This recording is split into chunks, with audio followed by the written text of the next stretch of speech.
Good afternoon and welcome to the Carvana second quarter 2020 earnings call. All participants will be in a listen-only mode. Should you need assistance, please signal a conference specialist by pressing the star key followed by 0. After today's presentation, there will be an opportunity to ask questions. To ask a question, you may press star then 1 on your telephone keypad. To withdraw your question, please press star then 2. Please note this event is being recorded. I would now like to turn the conference over to Mike Levin, Vice President of Investor Relations. Please go ahead. Thank you, Andrea. Good afternoon, ladies and gentlemen, and thank you for joining us on Carvana's second quarter earnings conference call. Please note that this call will be simultaneously webcast on the Investor Relations section of the company's corporate website at investors.carvana.com. The second quarter shareholder letter is also posted on the IR website. Joining me on the call today are Ernie Garcia, Chief Executive Officer, and Mark Jenkins, Chief Financial Officer. Before we start, I would like to remind you that the following discussion contains forward-looking statements within the meaning of the federal securities laws, including, but not limited to, Carvana's market opportunities and future financial results that involve risks and uncertainties that may cause actual results to differ materially from those discussed here. A detailed discussion of the material factors that cause actual results to differ from forward-looking statements can be found in the Risk Factors section of Carvana's most recent Form 10-K and Form 10-Q. The forward-looking statements and risks in this conference call are based on current expectations as of today, and Carvana assumes no obligation to update or revise them, whether as a result of new developments or otherwise. Unless otherwise noted on today's calls, all comparisons are on a year-over-year basis. Our commentary today will include non-GAAP financial measures. Reconciliations between GAAP and non-GAAP metrics for our reported results can be found in our shareholder letter issued today, a copy of which can be found on our Investor Relations website. And now, with that said, I'd like to turn the call over to Ernie Garcia. Ernie? Thanks, Mike, and thanks everyone for joining our call.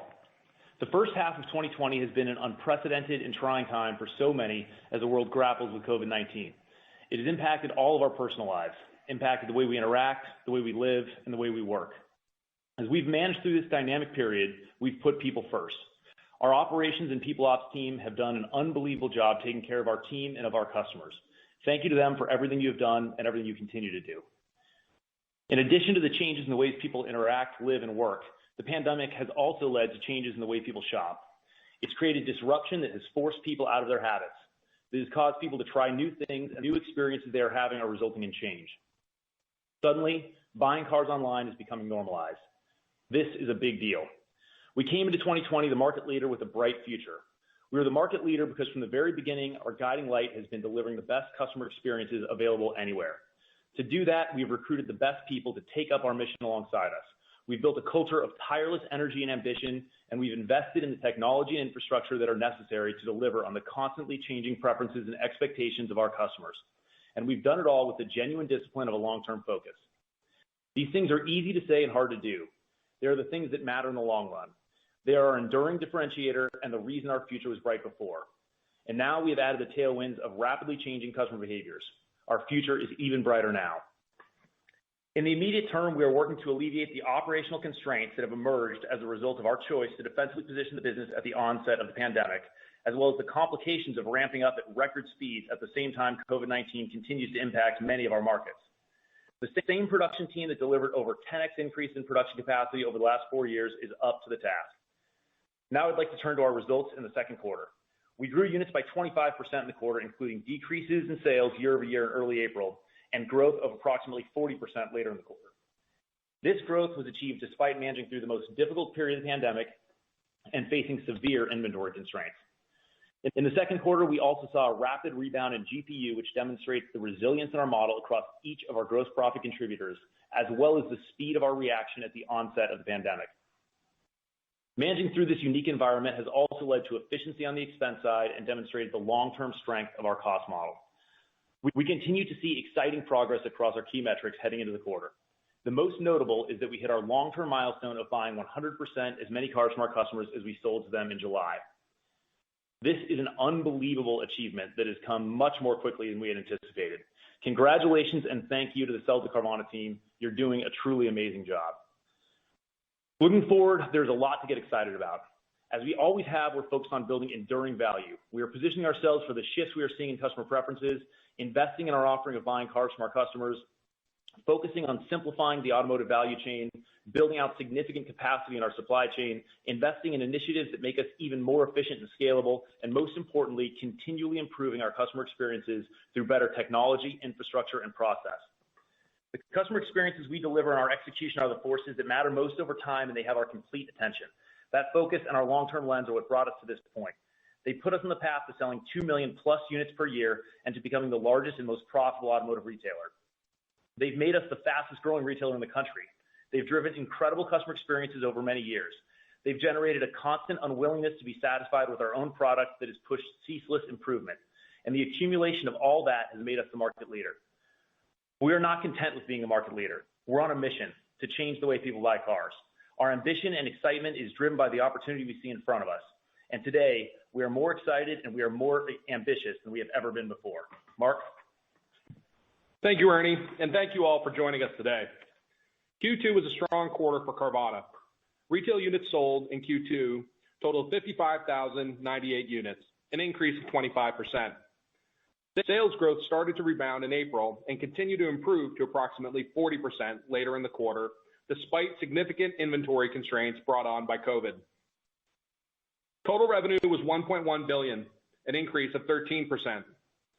Growth in units was higher than growth in revenue, primarily due to lower retail average selling prices driven by vehicle acquisition mix and lower wholesale volume driven by our pause in purchasing vehicles from customers earlier in the quarter. Record demand for our offering, combined with production capacity constraints, has led us to sell the available vehicles on our website faster than at any point in our history. This demonstrates our ability to turn cars extremely quickly, a noticeable positive for the long-term model. But we believe our current inventory is meaningfully limiting sales, making growing inventory our top company priority.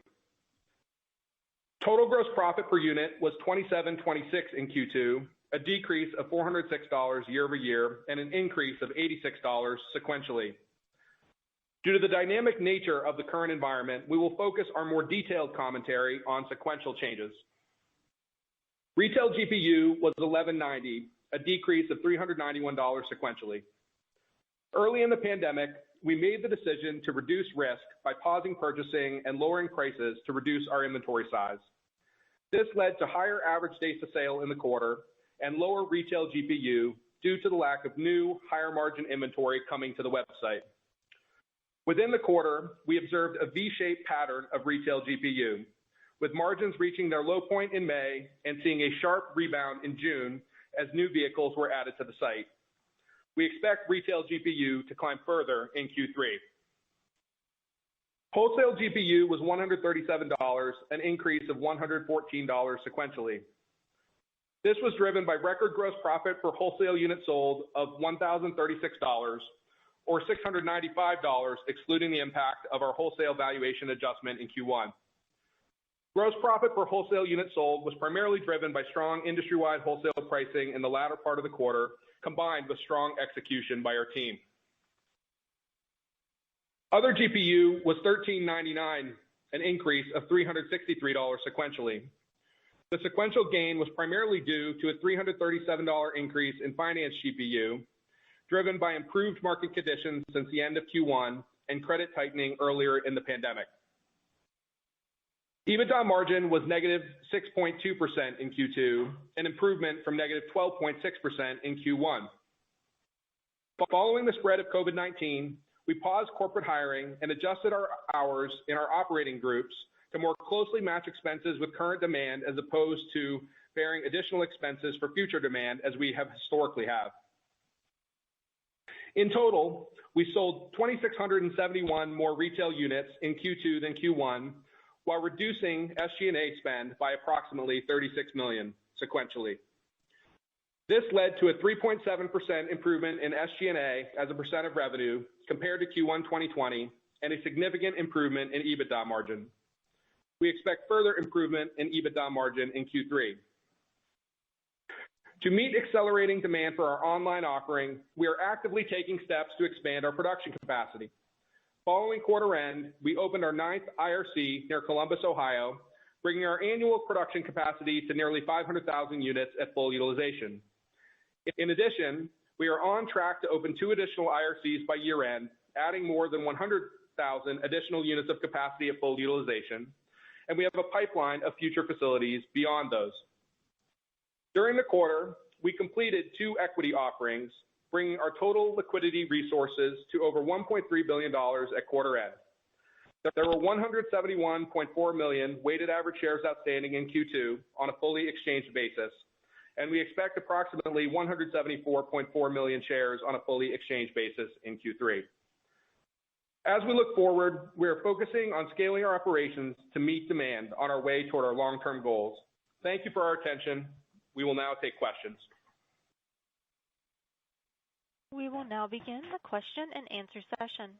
To ask a question, you may press star then 1 on your telephone keypad. If you are using a speakerphone, please pick up your handset before pressing the keys. To withdraw your question, please press star then 2. We ask that you please limit yourself to 1 question and 1 follow-up. If you have further questions, you may re-enter the question queue. At this time, we will pause momentarily to assemble our roster.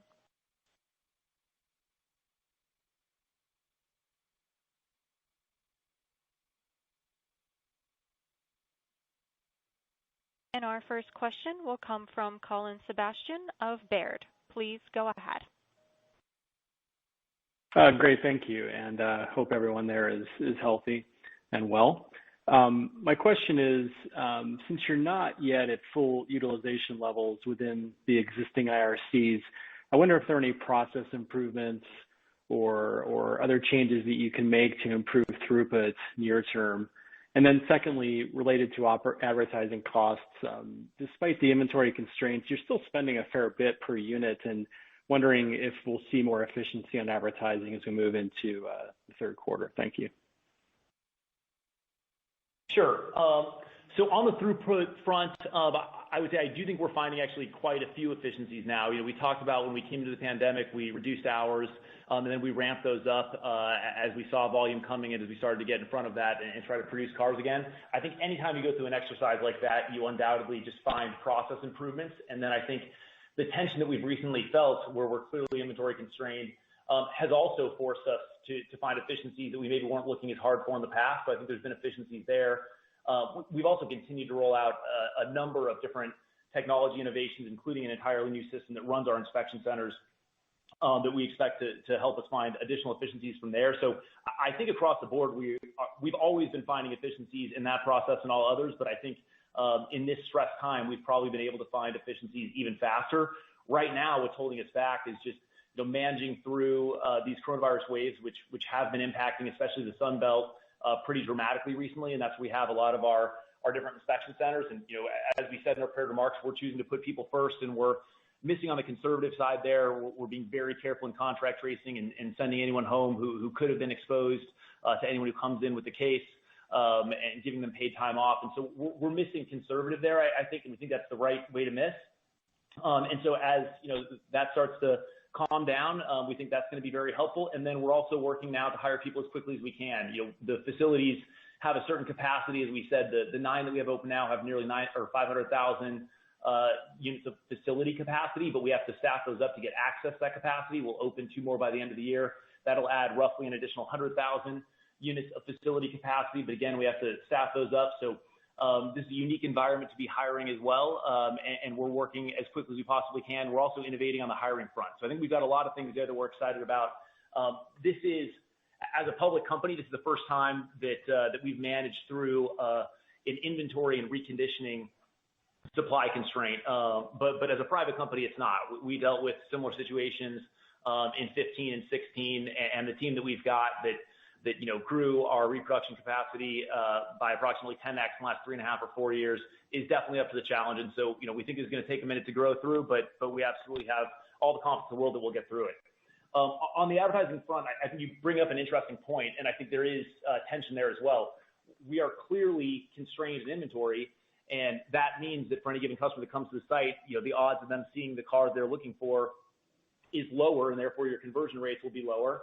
And so it makes a little bit less sense to advertise as much, and especially when you have as much excess demand as we do, there's even a very good chance that significantly less advertising would still lead to very similar levels of sales. I think we're trying to balance that against kind of the long-term value of building brand. And so I think, that's an equation that's not a simple one to optimize. We clearly should be dramatically reducing our marketing expense if we're optimizing for time. And it's much less clear what to do if you're optimizing the long term. In the business of buying cars from customers, we have pulled back more on marketing there. We're facing some constraints in that business as well. And the reason we pulled back there is because there we have excess demand. It starts to impact customer experience in a way that is more costly. If a customer comes to the site and doesn't see the car that they want, that's not a perfect experience, but it's not a bad experience. Whereas if they would like to sell you their car and it takes longer to get a hold of people and longer to get their title cleared, et cetera, that's not a great experience on the STC side. And so we have elected to pull back a bit there. And we definitely expect to see leverage over time as we continue to grow into this demand and get the benefits of increased inventory that'll increase conversion. All right, great. Thanks, Ernie. Thank you. Our next question comes from Brian Nagel of Oppenheimer. Please go ahead. Hi, good evening. Thanks for taking my questions. Of course. First question I want to ask, maybe simple. We talked a lot about just the limitations within the business model right now. Is there a way to estimate to what extent that has actually held sales back as the business has been, as the trends have been rebounding here in the last several weeks or so? So I think there are lots of ways to estimate that, and I think we probably want to stay away from trying to quantify it too directly, just because the different ways of estimating, I think, can cause you to arrive at fairly different answers. So what I would say is I would point to the graph that we put in our shareholder letter under Objective 1 that shows inventory efficiency. You can kind of think of the shape of that graph as effectively just being the odds that any given car is sold on any given day. And that's clearly at levels that are much, much higher than we've ever seen before. That gives a sense of kind of the underlying demand that we are not able to access right now.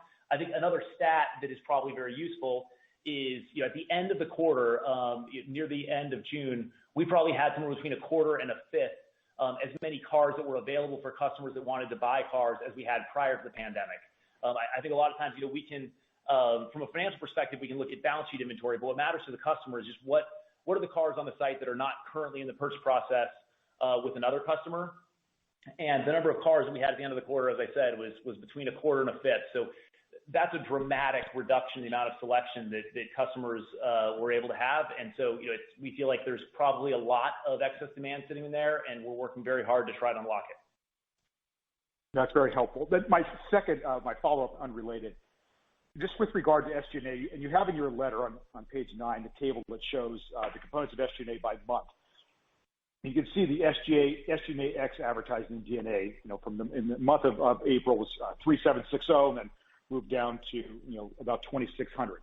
Now that was clearly when you were reflects cutting costs as the COVID crisis was hitting. But how should we think about that going forward? You mentioned in the limited guidance you gave that we expect to see a better margin. But how much of that SG&A decline is actually going to stick here?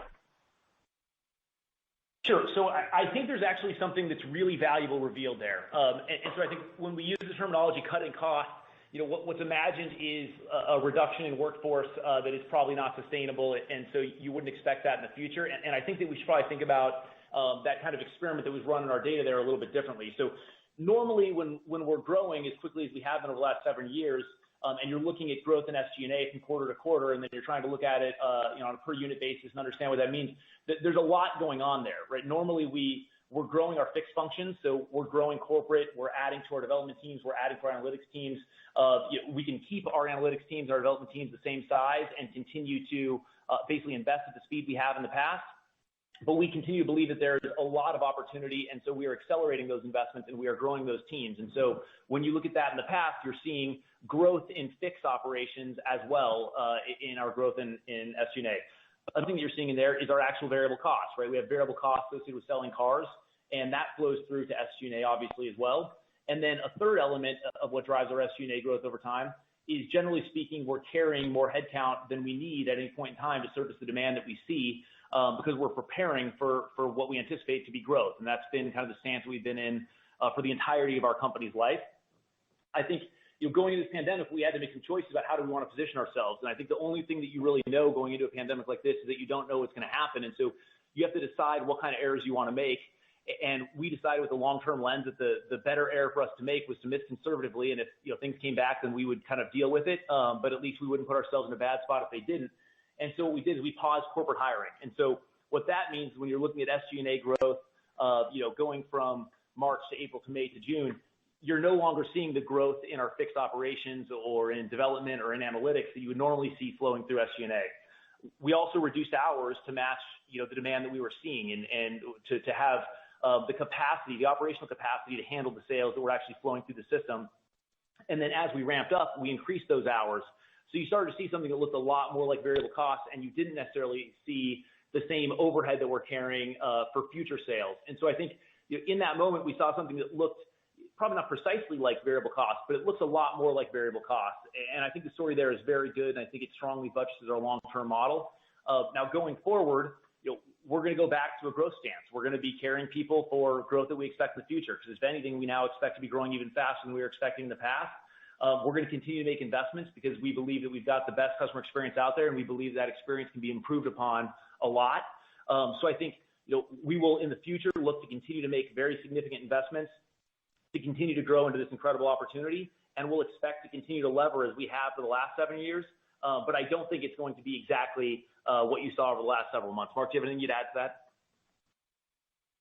No, I think it covers it pretty well. I think we're obviously very excited about the leverage that we showed year over year in SG&A in light of, I think, a really significant development in the business, which we called out earlier. But we're now at the point in July where we're buying more than 100% as many cars from customers as we're selling to customers, which is a metric and a milestone that we laid out in our long-term model in late 2018, and it's almost unbelievable that we've achieved it this quickly. But to show leverage year over year while also building that really substantial and long-term valuable business, I think is something that we're feeling pretty good about.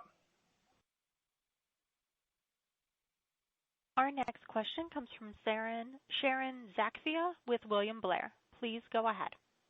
Hi, good afternoon. Thanks for taking the question. I guess to dive into the inventory issue a bit more, I'm not really clear if the issue at this point is the speed at which you're turning the cars, or if it's just the outsized demand or a combination of the two. And I was hoping you could maybe quantify what throughput is now versus pre-pandemic, and whether or not there's any additional levers you could pull via outsourcing, or how long you think at this point it would take to get inventory into a situation where you think you're actually able to meet that demand you were talking about. Sure. So let me first of all just isolate where the constraint is. So the constraint is in our ability to take a car that we purchase and certify it and make it retail ready for a customer and get it up on the website. So it's kind of purchasing. I would not say that we're constrained today, especially with all the gains that we've seen in buying cars from customers. We've got ready access to lots of cars there. The constraint is definitely focused on our ability to produce those cars and get them up on the website. I would point you, in general, a good estimate of how fast we're producing cars is basically the same speed at which we're selling cars. So if you're selling 55,000 cars in a quarter, that means that you're probably doing on the order of 4,600 cars a week, give or take. And if inventory is flat, then you're producing kind of that same amount. So if you look back over time, that's where you can kind of see all of the growth that we've seen in retail sales has been accompanied by growth in production capacity. If we look forward at our facility capacity, we have facility capacity of 500,000 units today. So that's on the order of 10,000 units a week. And then by the end of the year, we're going to add capacity for an additional 100,000, which is roughly 2,000 per week. So we have a lot of facility capacity. The speed at which we can kind of get into that is a function of how quickly we can hire and train inside of those facilities. And so we're going to work to do that as quickly as we can, but I don't think we're yet prepared to provide specific timelines or goalposts, because we're obviously in a unique environment with coronavirus. Can I ask a follow-up? Is this manifesting in any way that the consumer sees other than a lack of inventory? So, for example, are they seeing extended delivery times? Are there any ramifications for customer satisfaction?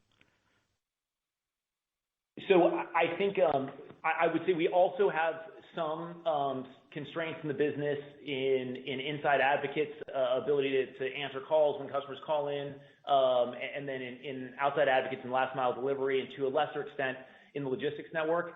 Those constraints are more of the flavor that we've seen at different points in the past, and they are not nearly as pronounced today as the production constraints. So those are out there, and those are driving our decision making as well. But we're alleviating those much more quickly, and those are the type of constraints that I think are much easier to alleviate and not something that we're really concerned about over more than, say, a month or so period of time. Our next question comes from Rajat Gupta of JP Morgan. Please go ahead. Hi, good afternoon, good evening. Thanks for taking my questions. Just wanted to clarify, one clarification. The end of quarter 40% number, that was a unit growth number, not a revenue number, right? Just to be clear. Correct.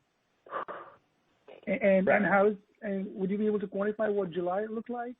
You said it sustained into the quarter, but just curious if there's a number you could put on July. So we haven't quantified that. I think what we've said is, the strength that we saw in demand continued to push into July. We actually continue to see inventory constraints, elevate early in the month, and we're working very hard, as we said, to alleviate those. So I think right now it's pretty clear demand is significantly higher than the sales that we're seeing flow through the system, and we think that in the immediate term, at least, our ability to produce cars is going to directly drive the number of cars that we're able to sell, and it feels like we've got a decent amount of room there. So we're focused on production right now. If we can get that figured out, we think that demand will continue to grow pretty rapidly. Got it. And on the third quarter GPU, you mentioned that it would increase sequentially and driven by retail GPU. But on the finance side, it was pretty strong number here in the second quarter, despite some uncertainty earlier in the quarter.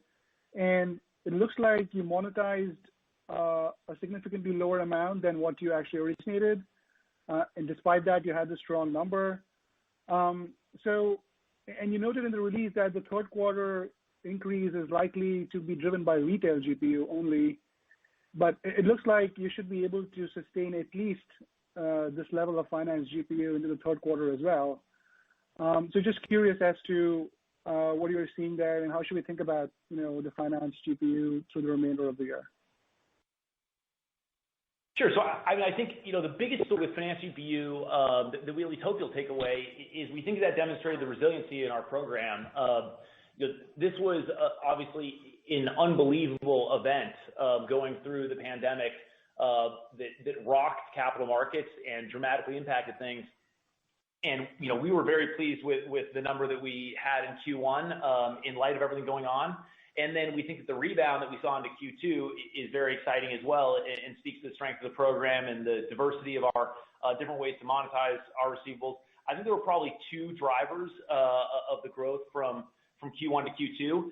The first is, I think, the speed with which we acted and the credit tightening that we implemented in Q1. When you tighten credit, all else constant, any given receivable is generally more valuable. And so that was one of the drivers of the increase in the value of our loans. And then the second, I think, was just the general macro environment. Capital markets did improve, and so that was helpful as well. Going forward on the finance line item, I think you can kind of think of, I think constant improvement would be how we would look at what's going on in the core business. I think we're constantly getting better at underwriting customers and at structuring credit and assessing credit and attracting great customers. So I think there's kind of constant improvement there. And then I think you kind of overlay that with the capital markets, and I think you should expect that to impact us in whatever direction the capital markets move. So if they continue to improve, that would be a positive for us. If they move in the wrong direction, that would likely be a negative. But we expect to march back to the levels that we were at in 2019, and then to continue from there to the long-term model that we outlined in late 2018. Got it. Sorry, just one follow-up, if I may. On the competitive landscape. Clearly, like for the last few years, you were the only major online player out there. But Looks like the pandemic has accelerated plans for a lot of the brick and mortar retailers to enter into the space aggressively. Have you seen any impact on your business because of that yet? Or, do you expect to see anything in the near term, particularly with respect to leveraging your advertising expense longer term? Just curious as to what your thoughts are there. And that would be all. Thank you. Sure, of course. So, I would start with this, and I apologize for constantly beating the same drum here, but I do think this is a unique market, and it's unlike many other retail markets where, on the used side, there's 40 million transactions, and depending on what numbers you're looking at, there's, on the order of 40,000 dealers.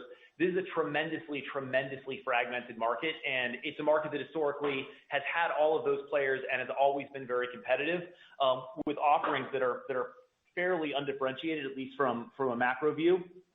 I think as a result, I think it's very hard for any given competitor to materially impact anyone else. Until market shares get much more concentrated, I think that would be our expectation, that would continue to be the case. I can't think of a time in our history when we've looked inside of a market or across time and determined that we think the major driver of some line item that's moving is competition. And I do think that would be expected just given the structure of the market. Now, I do think as more and more people move online, what we've historically seen is, e-commerce is an expensive business to build, and it requires a lot of time and a lot of effort and a lot of tinkering and significant infrastructure and technology. And that kind of investment generally is not investment that can be made by lots and lots of players. And so there does tend to be more market concentration over time. I think that would be the first order effect.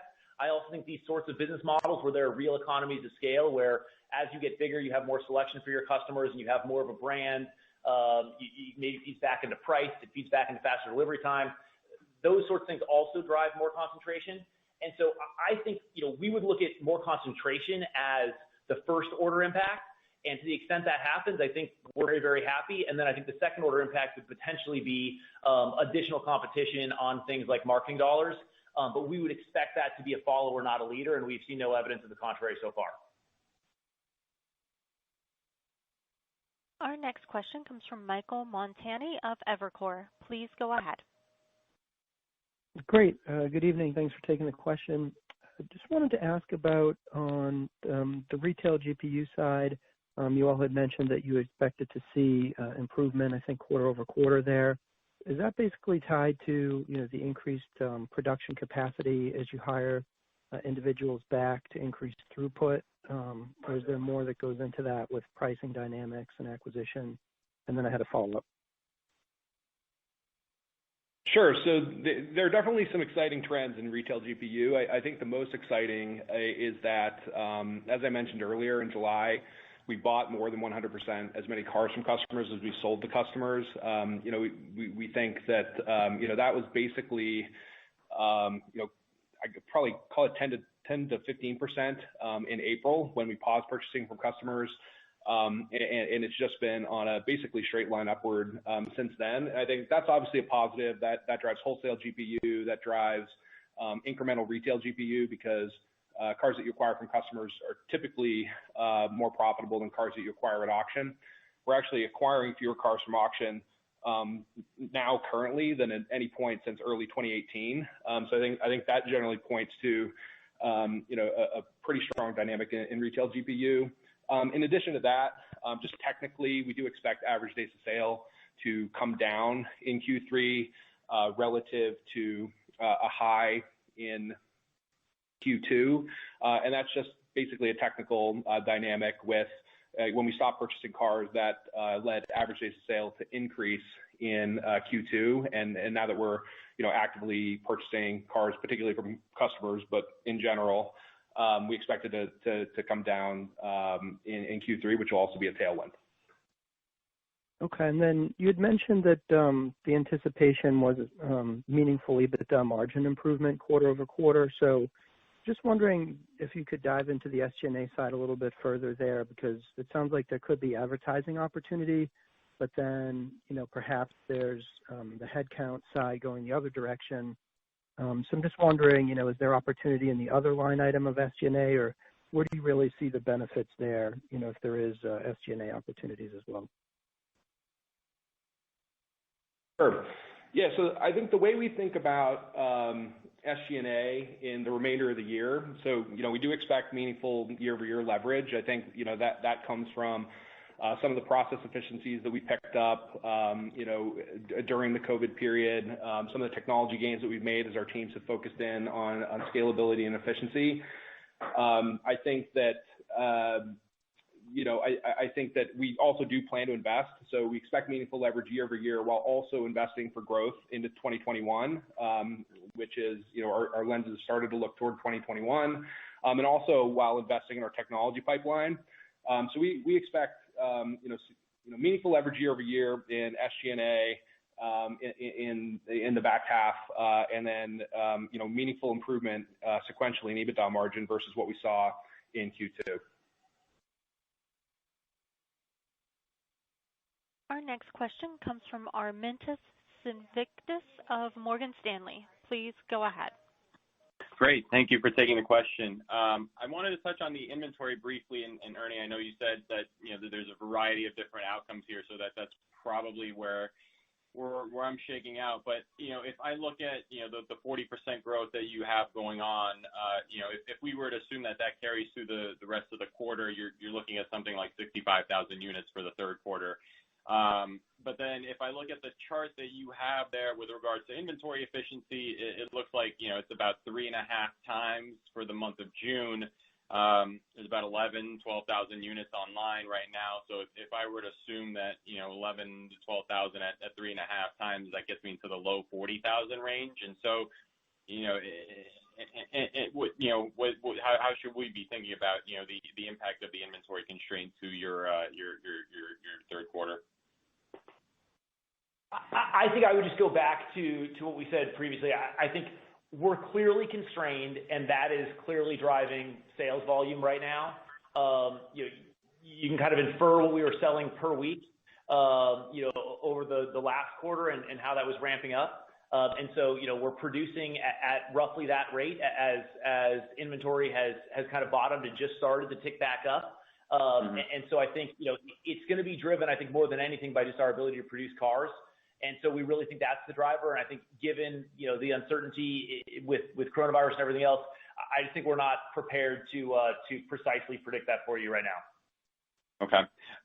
And then just market expansion. You opened up 100 markets last quarter. How are you thinking about market expansion? I know we're still in a bit of an uncertain environment here, but any markets this year, or would you sort of look to resume next year depending on how the coronavirus is trending?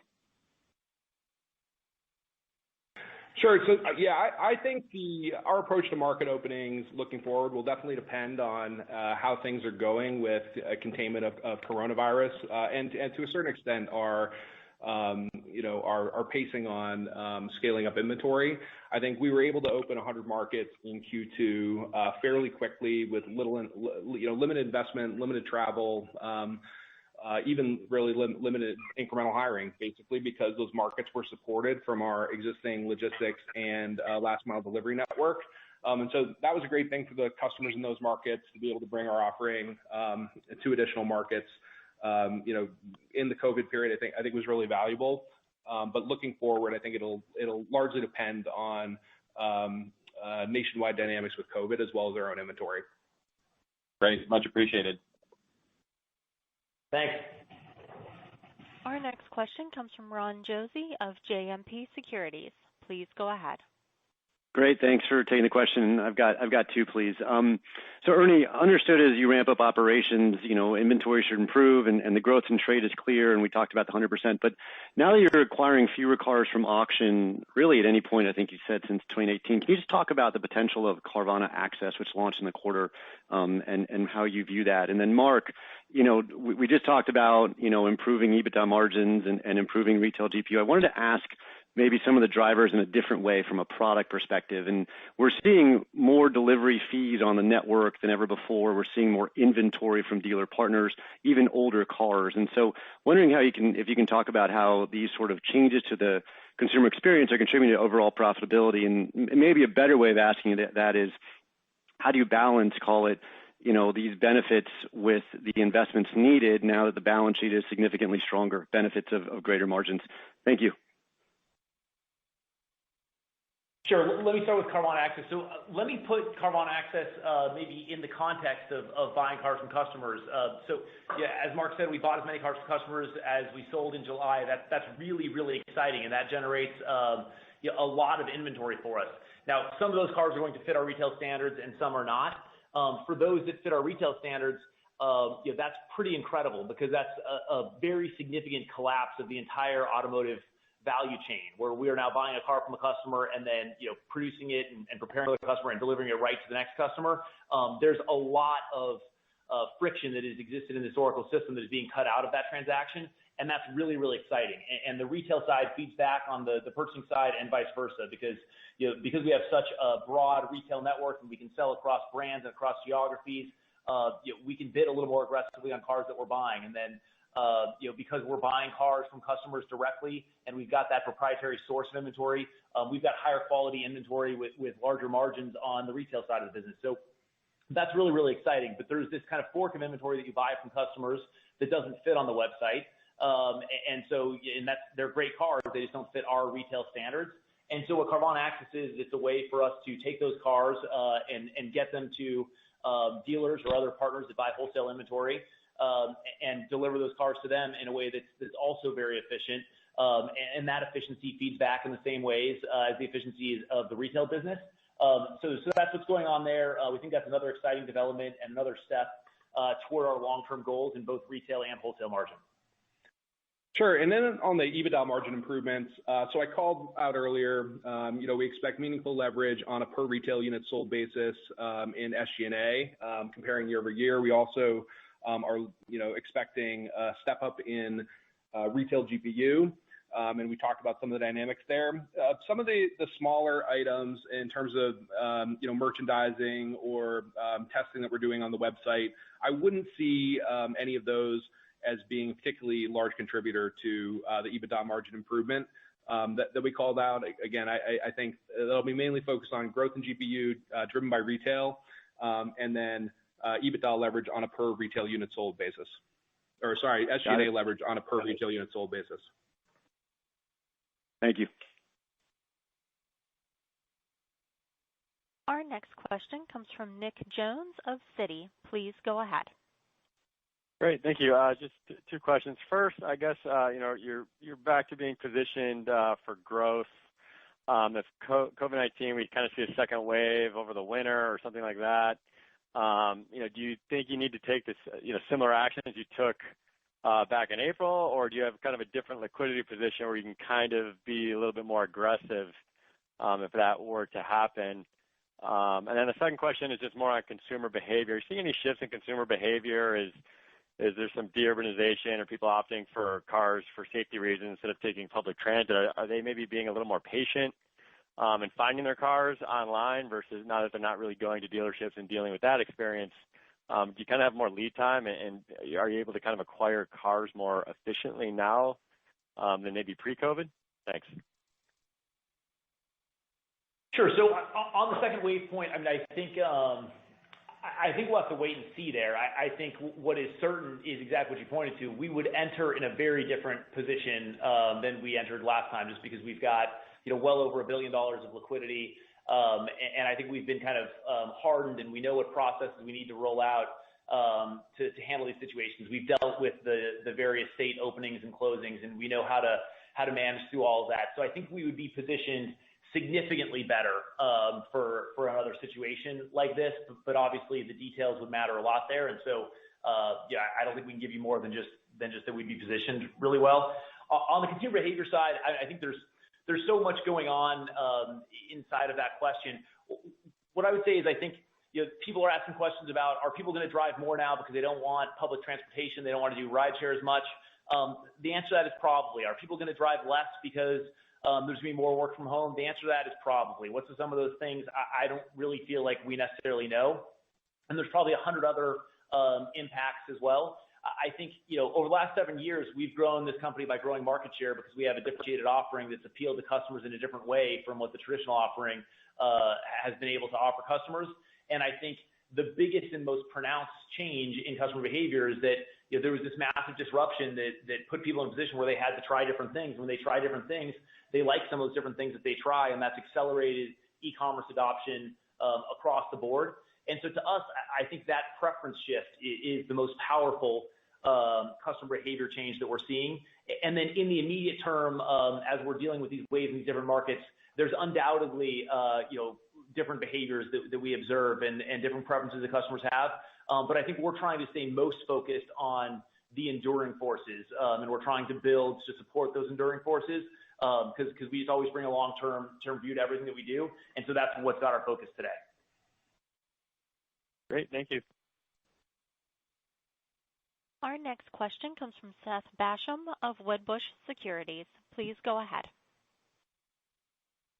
Thanks a lot and good evening. My question first is around pricing. Given the tight inventory dynamics, what is your thought around retail pricing? Do you have the ability to move pricing up with the market at least or above market given these constraints? Sure. So I think pricing is a very interesting area right now. Just across the board, there's been dramatic swings in wholesale and retail prices across the entire industry. Our position has been to maintain significant discounts for our customers and continue with kind of the long-term view that we've always brought. I do think we're in an environment now that is unlike an environment that we've seen at least in a very long time, where retail prices are going up. And so, that's fairly unique. So we're trying to take that into account and be thoughtful about it. But in terms of our customer-facing stance, we're trying to continue to deliver to customers the significant value that we've delivered to them in the past.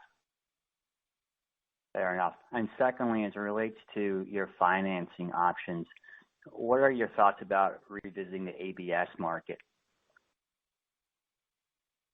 I think our thoughts are the same as they've always been. I mean, I think the view that we had prior to the crisis was the ABS markets in a good environment always provide the most efficient monetization of the finance receivables, and so we would likely show the highest finance GPU if we hit the ABS markets in good times, but in not as good times, the ABS markets do tend to be disrupted more and kind of close faster, and there's less ready access, and access can be expensive. And so, doing bulk purchases with a great partner like Ally, while it's not quite as efficient in good times, it's very reliable. And I think that, that position that we had, that it was important to have access to both channels, I think that was supported by what we saw going through the pandemic. Ally was an unbelievable partner for us, and they were there when we needed them, and we couldn't be more appreciative of that. And I think we'll seek to be as good partners for them as they've been for us going forward. But we also will still access the ABS markets when the timing is right. And we'll just try to find balance between those different considerations. Got it. One last question, if I may, on financing. Last quarter, you wrote down the beneficial interest and securitizations held on the balance sheet. Did you change the valuation of those with this second quarter report?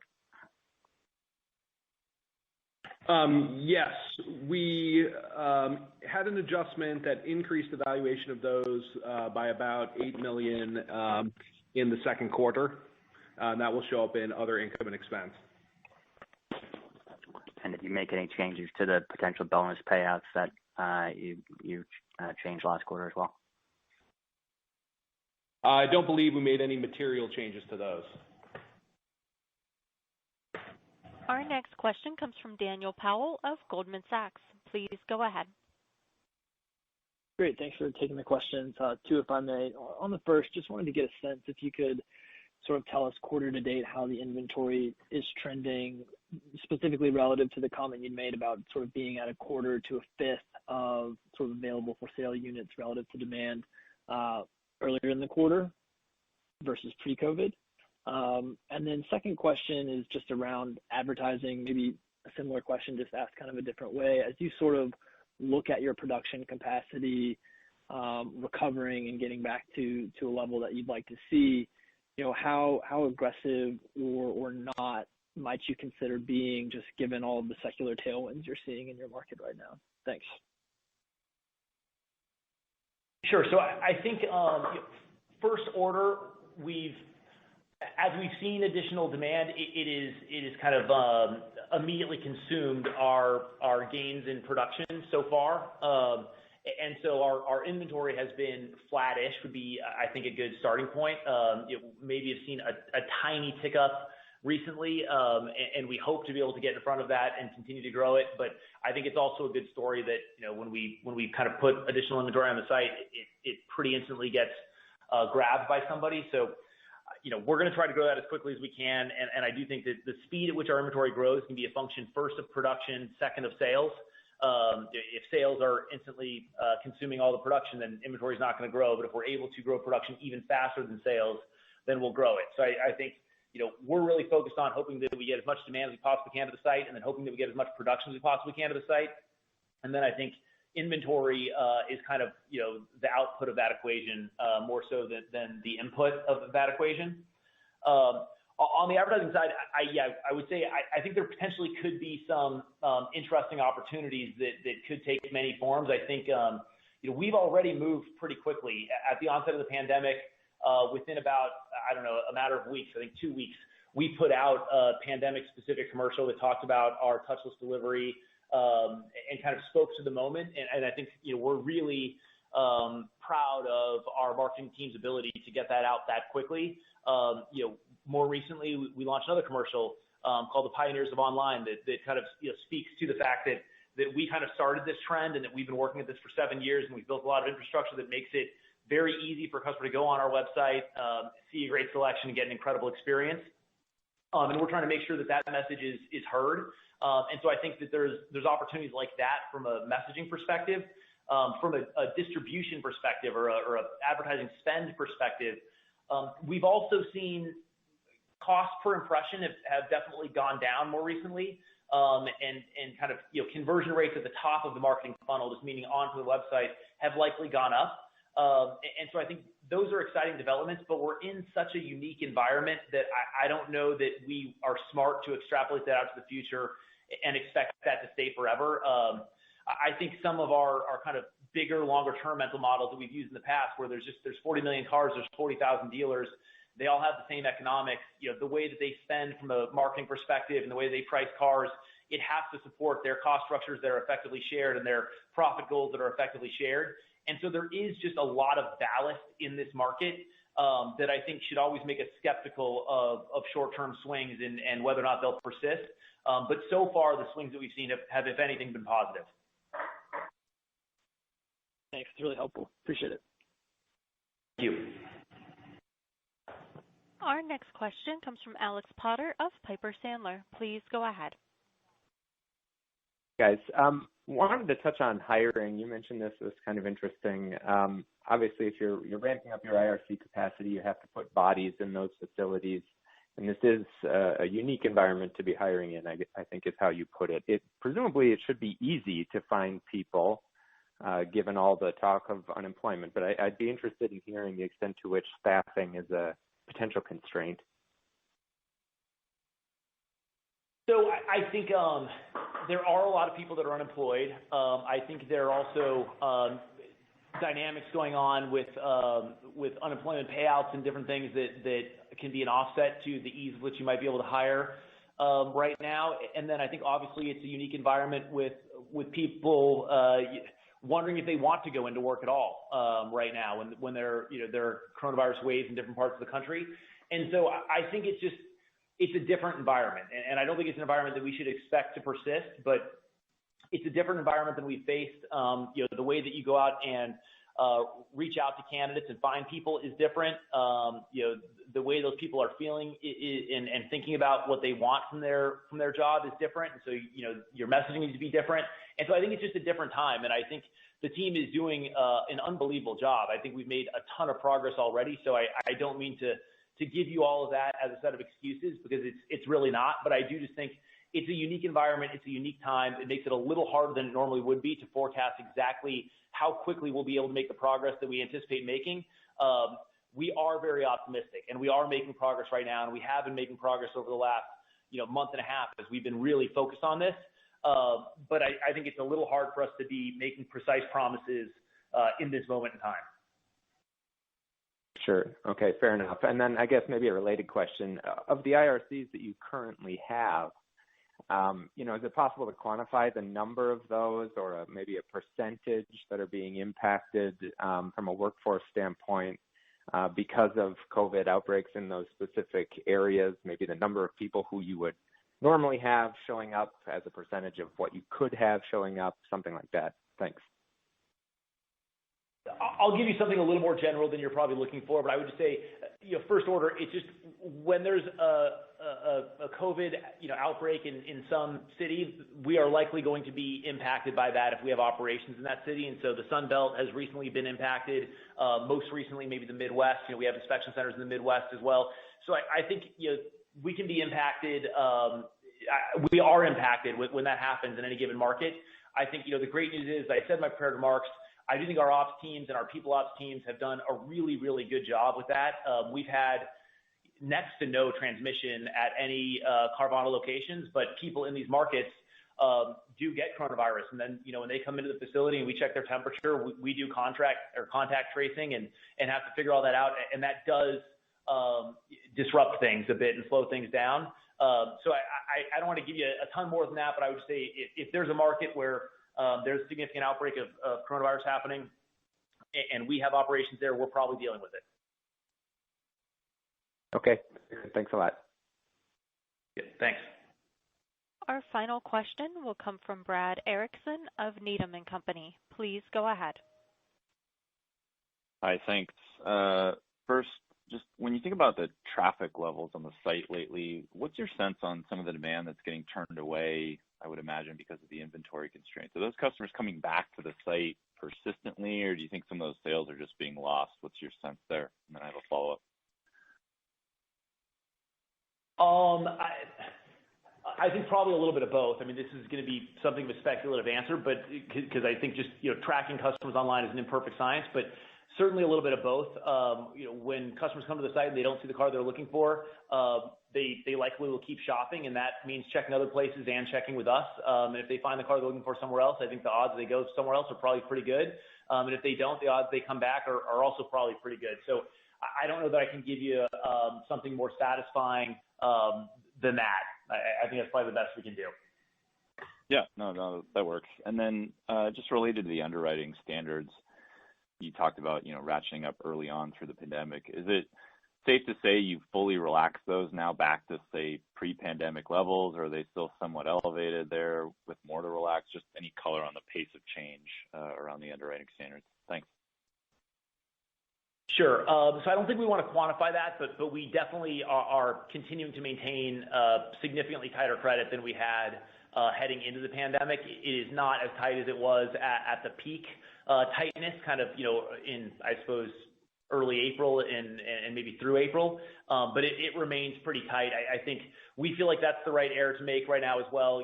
We already have a lot of excess demand on the site, and I think we don't know exactly where the economy is going to go over the next 3, 6, 9, 18 months, and so we're going to miss a little bit careful there. So I think that is another potential release valve over time for even more demand. That's great. Thanks. Thank you. This concludes our question and answer session. I would like to turn the conference back over to Ernie Garcia for any closing remarks. Thanks, everyone, for joining the call. We really appreciate it. To the entire Carvana team, thank you. You're doing an absolutely incredible job. A couple specific call-outs. To the STC team, you're on fire. Great work. Keep Velocity ramping. It's an inside joke that they'll understand, so I hope there's a cheer in the room somewhere. And then to the inspection center teams, I know you listen to this call and you probably heard a lot of discussion that stressed you out. We know that you're doing an unbelievable job. You're working incredibly hard, and we're making a ton of progress, and you're in this position because of choices we made. So we could not be more appreciative. We thank you for everything that you're doing, and please keep it up. Thanks, everyone. The conference is now concluded. Thank you for attending today's presentation, and you may now disconnect.